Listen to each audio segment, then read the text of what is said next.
So as was mentioned, I'm going to talk about the temporal dynamics of thinking. So let's talk a little bit about system 1 or 2 and 2. I have a very simple model of system 1 and 2 in that there are two independent modules for producing behavior. System 1, which is unconscious, automatic, and effortless, and also it can't be reflected upon. But then there's also system 2, which is conscious and deliberate effort. The exact time scales of these are a little bit unclear. Sometimes it seems like system 1 is maybe between 2 and 3 seconds, and system 2 is more than 2 or 3 seconds. It's really not very precise. One of my issues is not grounded in a specific computational process. So it's coarse and imprecise. It's really descriptive as opposed to computational. It doesn't capture some of the important regularities I think we have found in temporal dynamics of thinking. And also it suggests these independent processes and no means for transition between them. Now, given that I'm complaining about it, I should also say it's definitely been very useful, especially in providing ideas for people. I just talked to my nephew this morning who said this was one of his favorite books, and that it really gives people an idea about some aspects of cognitive psychology. But I think that we can do better, actually, in terms of cognitive modeling. So my goal is to have precise computational models of the temporal dynamics of thinking. And today I'm going to start off by talking about cognitive architecture, not a big surprise, as being a general theory that provides us with the temporal dynamics of decision making and reasoning. I'm going to talk a little bit about decision making. We have talked about the common model of cognition, and in that there's symbolic and numeric processing. So this numeric is mostly in terms of activation that helps with retrieval.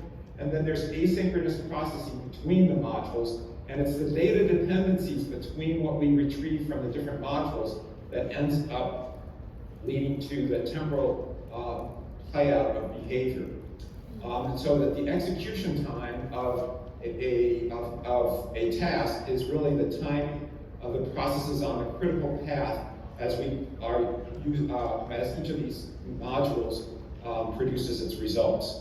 So together with Paul Rosenblum and Christian Levere, we proposed the common model of cognition, which is a unification of many cognitive architectures, including SOAR, ACT-R, EPIC, and even SPAWN, which is a neural model. Now, the common model of cognition abstracts away from neural processing, so it's really at the level of about 50 milliseconds and above. But not to say, and so what normally in ACT-R and SOAR, we are creating symbolic systems that are modulated by activation and other numeric processes. But it's not to say that we don't believe in neurons. It's just we think there's enough regularities at this level that it makes sense to do the modeling at this level and above. There has been empirical validation of the common model. It was actually surprising to all of us in that Andreas Stocco showed that if we take the common model and the connections of data flow among the different modules, and we look at the flow in brains over a series of tasks in terms of both dynamic and resting brain activity, this model and the connections of it are the best match for those brain structures. That doesn't mean it's correct, but it just is the best theory of these at this level of abstraction that we have already. Should also say, Brendan and Robert gave a presentation earlier in the meeting about the common model in System 1 and System 2. Their emphasis was more on the role of emotion and effort in that. I'm going to look more in terms of specific architectures and drill down into the timing of behavior.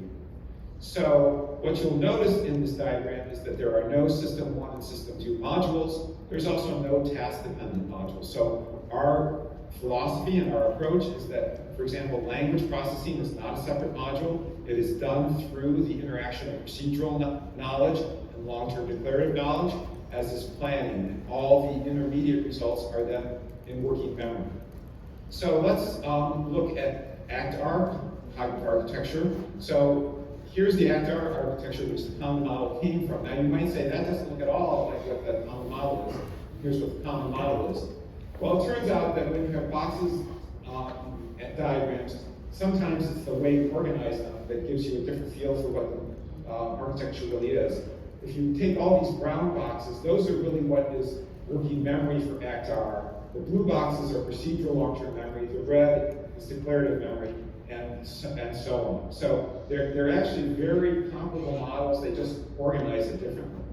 So ACTAR has been used, I would claim, to model every cognitive psychology experiment you can think of. It also has modeled more complex tasks like driving and flying, task switching, multitasking, such as modeling how answering your cell phone influences your driving behavior in a very negative way. They've used it to model people programming and to playing video games. The key thing that I want to talk about is ACTAR comes with precise estimates of the timing of each of the modules and processes. So for perception, they will have very specific models of how different aspects of perception work, how eye movements work, with about 100 milliseconds as sort of the minimum. They'll also have precise models for motor's behavior, with 70 milliseconds sort of being the minimum. And then a model for procedural memory, which is this procedural module right here. And one of the interesting invariants that appears across all tasks is that accessing knowledge from procedural memory takes about 50 milliseconds per cycle. There's also declarative memory retrieval, which is retrieving facts or experiences from the past. And that does not have a fixed cycle. It actually takes longer than procedural memory. What is retrieved is determined by activation of the long-term memories. And that activation influences both retrieval and the time to retrieval. And so if you've seen something more recent or frequent, that's going to make it so that that gets retrieved quicker. And also there's activation spread based on associations between things in memory. So this is where you get a lot of what is called, a lot of the system one effects, where we have biases because of associations we've built in the past. And the theory here is there's not a separate module for system one, but that the system one behavior comes from properties of declarative memory retrieval, for example. ACTAR also has been expanded to have models of physiology and effects, so we can model not just straight psychological experiments, but how people, say, behave when they've had fatigue. So one of the cool things about ACTAR, you'll notice in this diagram, they include lots of different aspects of the brain associated with different parts of the model. And that then lets us predict brain activity. And ACTAR, when you run it, you can get a prediction out of it called the Gold response, which has to do with oxygen levels in the brain. And you can then get predictions about the time course of those responses. We're not going to look at the brain, but let's just give you an idea of what it means to have time course in a model. So here is the temporal predictions for this task. The task is for you to judge the validity of alphabetic arithmetic. What is alphabetic arithmetic? You assign 1 to A, 2 to B, 3 to C, 4 to D, and so on. And then I ask you a question. If I take the letter C and I add 4 to it, do I get G? So this is just a verification or validity test. And if we have somebody who's been trained in behavior, this is what the model predicts. It predicts, first of all, that there'll be a production that fires, or ruled part of procedural memory.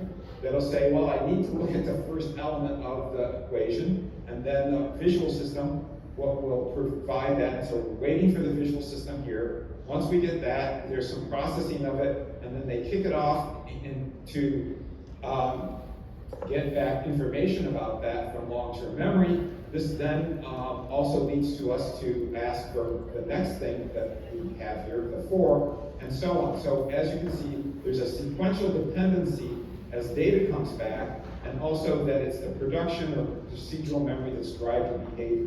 And if you want to say what the total behavior is, you have to look from beginning to end. Now, it might look like this is taking a long time, but it turns out these are 50 millisecond pieces. These are longer. The whole thing is taking only 1.1 seconds.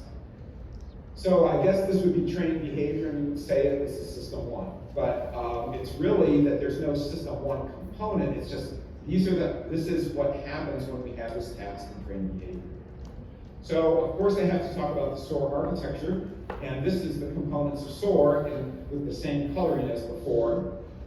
Just to give you another idea of what it feels like to use a cognitive architecture, or at least what maybe your brain feels like when doing it, and these different components, the different short-term memories and long-term memories. I have a little game that I play that many of you might have seen and heard from me in the past, but just to give you an idea of how the different memories work. So I want you to imagine the word wow, and we'll claim that that's going into your visual buffer, and then it comes out into the working memory, and that you access things in semantic memory so you actually understand what the word is. But now I'm going to ask you to rotate that word wow in your visual buffer. And one of the interesting things about people is they can do that even though maybe they've never tried to rotate things before, and then they can reperceive it. And after you reperceive it, you can get out that that is maybe a word, and I can ask you, when was the last time you saw the spouse of that person? So that then involves accessing semantic memory in terms of relationships and associations to the word dad, maybe, retrieving that to working memory, and then going to episodic memory to get out information when the last time you were in there. So what you're seeing is that there's these multiple cycles that we go through in doing that kind of reasoning. There's the decision making, which is what's driving the creation of these cues and the reasoning over that. There's the associated retrieval from semantic episodic memory. There's also this reasoning through mental imagery, where you were rotating while to be on. And then there's also the interaction with the environment, which is the time it takes from you getting a stimulus to making a response. And finally, which is not shown here, is the concept of meta-reasoning, which I'm going to talk about in a minute. So if we look at the SOAR processing in a little bit more detail, we have the decision-making and memory access, which is system one. That's the procedural knowledge in SOAR that proposes, evaluates, and applies operators. So for the blocks world, we're going to be having rules, procedural memory, that is proposing the different actions that are available at any one time. And then they can also, and this is taking 50 milliseconds to do each of these operators. Well, in this case, one of the things that can happen is that we don't have knowledge to tell us which one of these to do. And that leads to what we call sub-goal processing, or it's actually meta-goal processing, and it's more aligned to system two. These arise from a lack of knowledge. So this talks about what is the transition between system one and system two. It's not that we have a different module, it's that we have a lack of knowledge coming from system one, trying to make decisions, and so we get what we call an impasse. And then we create a substate in which we recursively use operators in order to discover the missing knowledge. In that substate, we can do the arbitrary compositional reasoning, planning multiple operators with memory retrieval, which is actually system one processing. So system one processing is actually contributing to whatever we're doing in system two. It's not that system two is completely different, it's just it provides a step back that lets us reason about the things that we were unable to do directly with system one. And also, by the way, we have a learning mechanism that converts system two to system one processing. Let's look at this example in a little bit more detail here. So in the blocks world, we might have three different actions proposed from rules, and we get an impasse. In SOAR, that leads to a substate, and in the substate, one of the things we can do is try to evaluate each one of these explicitly. So we go from implicit knowledge that these three things have been proposed to explicit evaluation of each alternative. That's going to take longer, but it allows us to have explicit knowledge about them. And then to evaluate them, we might create an internal representation of this, maybe in visual memory, and then we simulate the internally what it means to apply that, and then we get some evaluation by comparing this state to the goal state and noticing now C is on the table. And that gives us an evaluation. We go and evaluate the others, and we then can compare the evaluations and get preferences as to which we should select at any point. And so we can then do evaluation of the other one, get additional preferences. Finally, as I mentioned before, all this processing in the substate, we have a learning mechanism that is incrementally looking at results being produced, and it does an analysis of what was necessary to produce those results and creates new rules. So when you think about this in this kind of processing, because these data structures have been created in working memory, we now have access to them, and if somebody asks us, well, what did you do in terms of deciding which action to perform, you have these data structures you can refer to. Many of them will be stored away in episodic memory for you to get access to in the future, and so you can explicitly talk about them. So that is sort of system 2 reasoning. After learning, we're going to have rules that apply and directly lead us to doing this action, getting this result. Now all those data structures are gone, and this sort of system 1 processing means that we cannot reflect on what we do. It's just sort of like, well, you know, it just seemed like moving C on the table was the right thing, and that's what I did, and I don't really know why I did it. So then here's the big transition. What I showed you was sort of this transition between system 2 and system 1 through learning. Well, it turns out this is not a new theory. Back in 1967, Fitz and Posner sort of summarized this idea that there's these 3 phases to learning, and that all of this learning is online and incremental.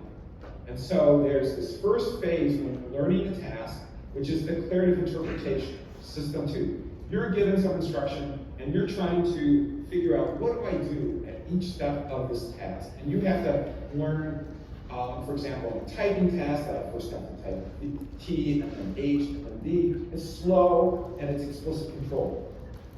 But you're learning to execute the task. At the end, you're getting very fast on it because now that's procedural execution and that's system 1, and you've lost all these intermediate data structures you were creating along that, but you're able to do the task accurately and quickly. But there is a transition point where you're partially got it declarative, you know, part of it you've been able to compile and play, but you're still, and so that's procedural, but you're still interpreting part of it that's declarative. So we see this transition between declarative, procedural, and procedural. So what I'm going to talk about next is a theory of how this actually works, a general theory of how this works in humans. And this is modeling task-independent procedural learning, and we're going to be using the timing data in order to refine the cognitive models we develop. So this is going to be across 5 different tasks. This has been done across 5 different tasks with the same architecture and exactly the same time parameters. So we don't get to mess with time parameters as we go from one task to another, nor do we get to mess with the architecture. It has to be exactly the same. Now, the original work was done on 5 different tasks. I'm going to focus on 2 just because they're simple to explain. Arithmetic calculation and text editing, but it includes other ones such as task switching and discrete tasks. And this demonstrates the generality of the approach. The system starts off with a declarative representation of the task. This would be, the hypothesis is this is a representation that is what would be created by language processing. And so this is stored in semantic memory. By having this representation, it eliminates the possibility of task-specific programming. So one of the knocks against modeling in ACT-R has been in the past, well, the human creates the rules that are going to execute the task, and they look at the timing data and they figure, oh, we should do this now, and I'm going to organize it so I get the timing data that I want. Well, this gets rid of that, because although we are going to have a specification for the task, it is not in terms of what the different components of the architecture should be doing. It does require, it is sort of one step away from this. And as you will see, we did not create this interpretation. This was created by somebody else.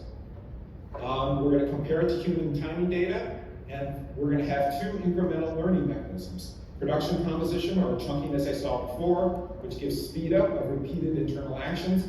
And also, because we're going to be accessing the same things in declarative memory, that's going to give us recency effects so that things get retrieved from declarative memory more quickly. Now, in everything I'm going to show you, I'm going to emphasize the production composition and not this, but this is also a part of what's happening in the learning.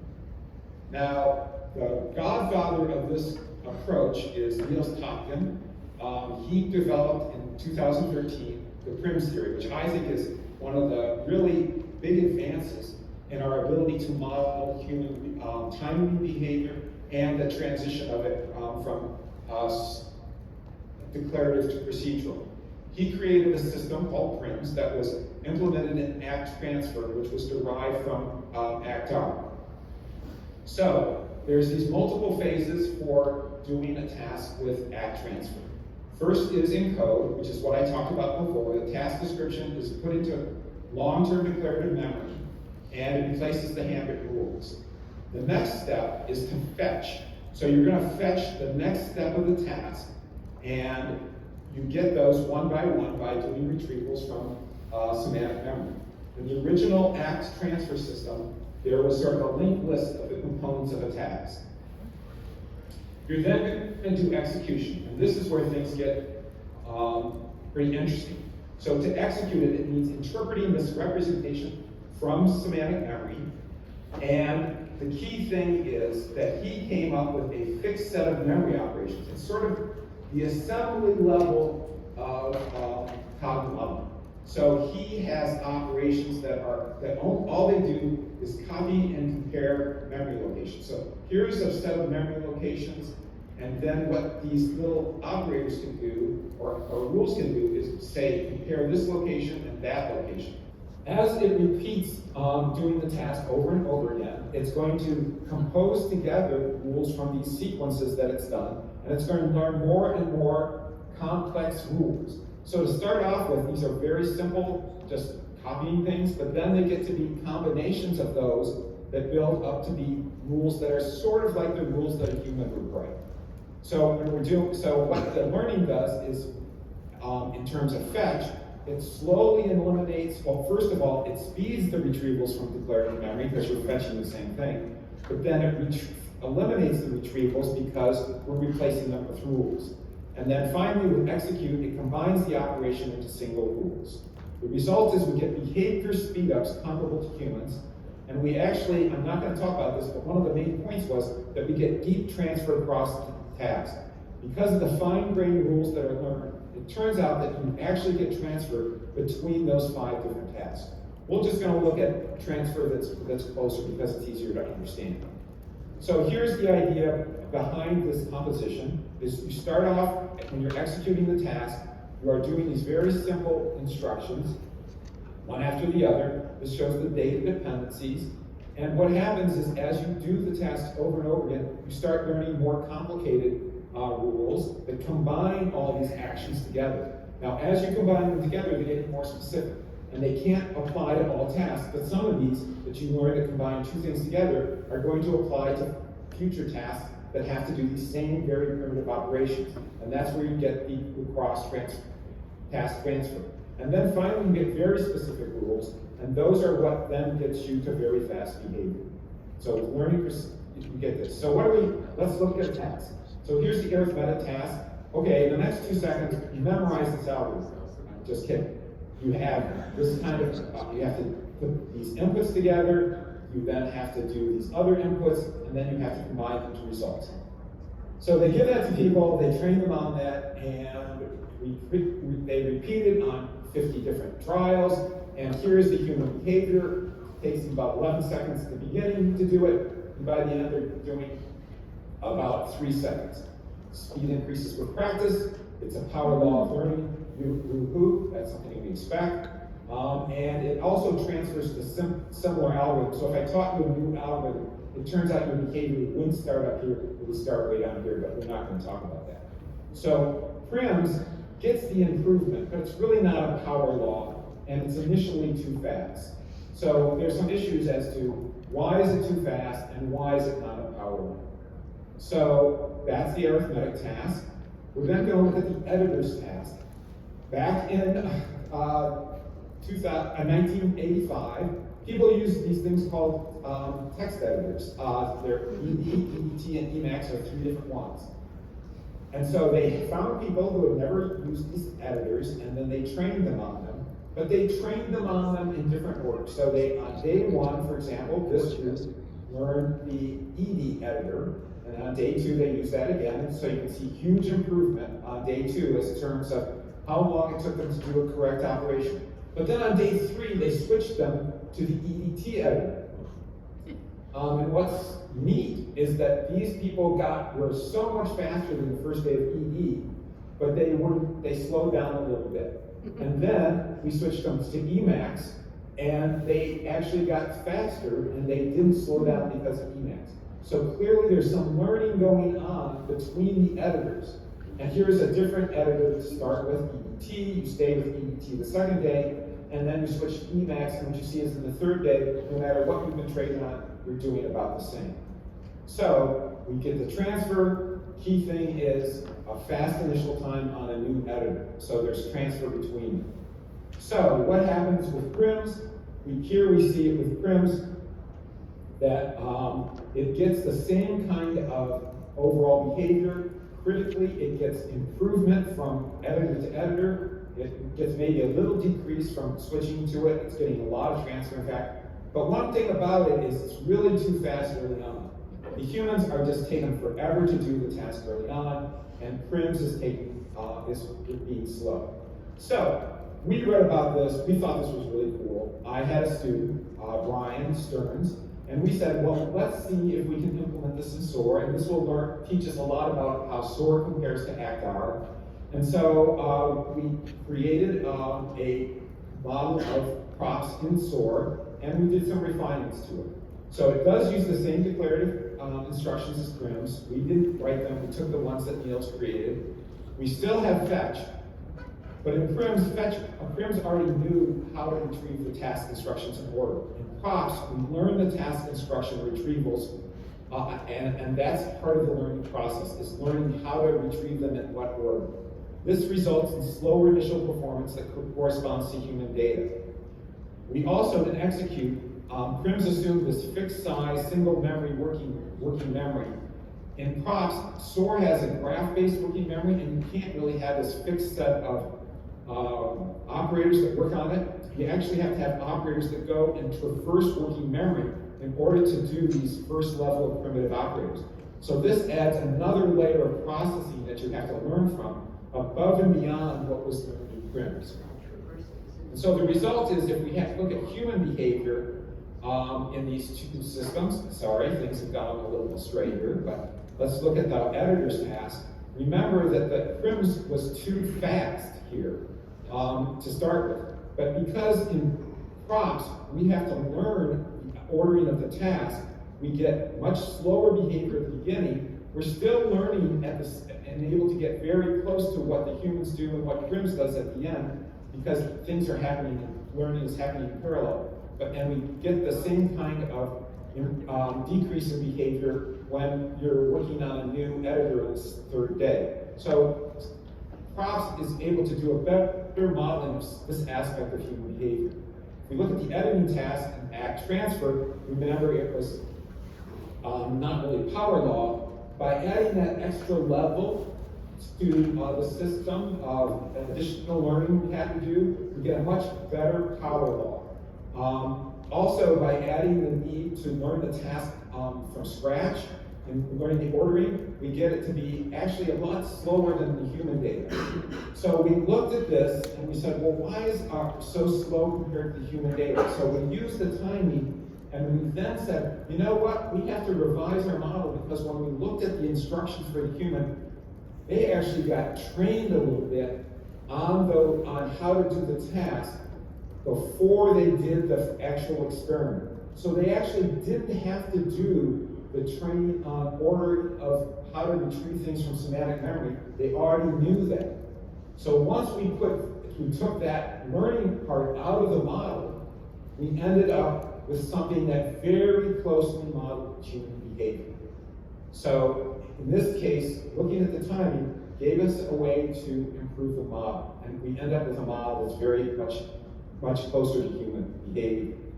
So from all of this suggests, we can create cognitive models that model people learning new tasks.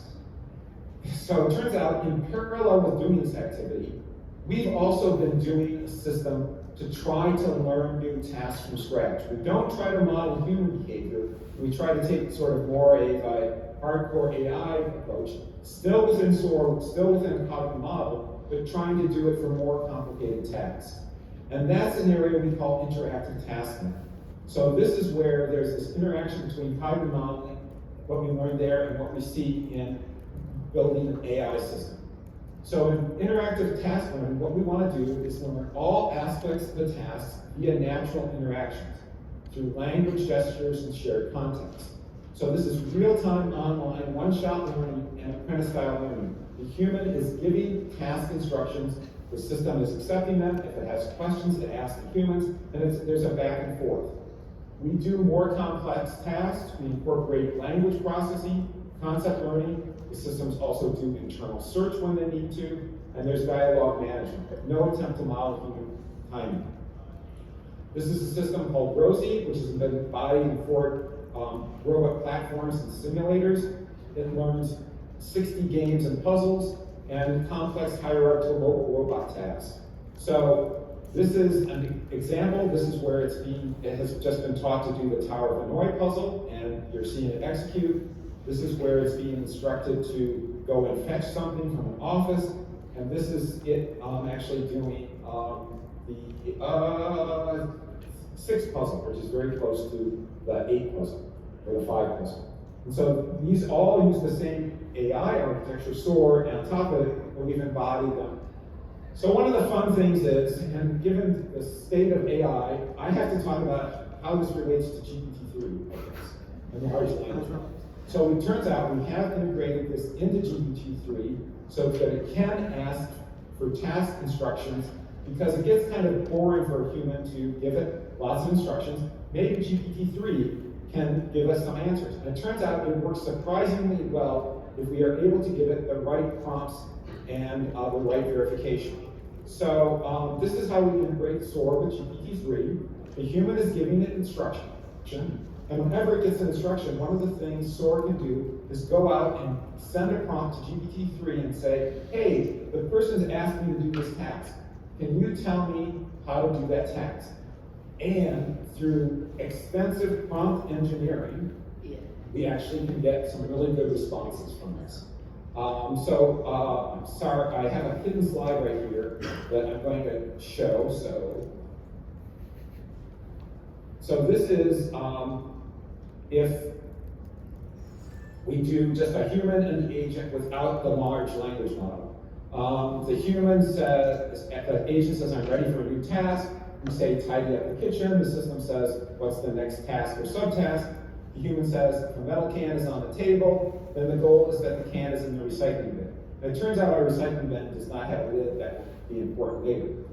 So then what happens if we use the human, the agent, with the large language model? The human, this agent says, I'm ready for a new task. The human says, tidy the kitchen. The agent constructs a prompt to query about the steps and the goal for this. And then it comes back and it says, well, based on my query, it seems like for a metal can on the table, the goal is that the can is in the recycling bin and the recycling bin is closed. We say no. It also comes back with the can is in the cupboard and the cupboard is closed. What do you know? This is GPT-3 for you, doing things with cupboards. And then it comes back with the same thing over again. So that didn't really work, and we come back and say, well, here, just do what we were going to tell you from the beginning. But if we can do some analysis of these responses and some verification, we can actually change our prompt to be better. So this is what happens if we have some verification on the agent side that actually then filters out the instructions and then creates a new prompt that I can't show you that helps with it. So if I say I'm ready for a new task, tidy the kitchen, the agent constructs a prompt about the steps. It then comes back to the agent, not to the human. It says the goal is that the can is in the recycling bin and the recycling bin is closed.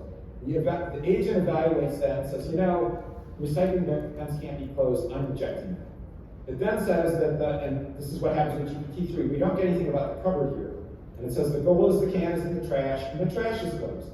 Well, it turns out we want to be in this recycling bin, and there's no trash, so it doesn't work. And then it says the same thing as the first one, except it says metal can instead of it. And still we have the same problem. So the agent selects the best goal and then creates a new prompt to correct the performance mismatch. I can't show you that, but then the system from that prompt comes back, the goal is that the metal can is in the recycling bin. And it says back to the human, okay, here's what I'm going to do. I'm going to try to put the metal can in the recycling bin. And the human says yes. So this is all going on under the hood. The human never sees it.